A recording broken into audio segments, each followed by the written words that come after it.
انس رضی اللہ تعالی عنہ قال قال رسول اللہ صلی اللہ علیہ وسلم الصوم فی الشتاء الغنیمۃ الباردہ۔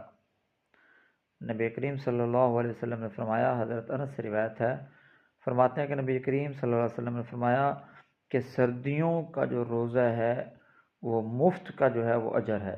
سردیوں میں روزہ رکھنا مفت کا اجر کمانا ہے، کیونکہ سردیوں میں دن چھوٹے ہوتے ہیں، پیاس نہیں لگتی، بھوک نہیں لگتی، تو پتہ ہی نہیں چلتا دن گزرنے کا۔ تو اس لیے اگر کوئی آدمی سردیوں میں روزے رکھتا ہے تو مفت کا اجر کماتا ہے۔ تو اللہ تعالیٰ میں سردیوں میں روزے، اگر کسی کی قضا ہے تو وہ سردیوں میں روزوں کی قضا کر لے۔ ہماری مائیں بہنیں ہیں، ٹھیک ہے، ان کے اکثر جو ہے وہ روزے قضا ہو جاتے ہیں، ان کو چھوڑنے پڑتے ہیں، تو یہ سردیوں کا جو موسم ہے اس کے اندر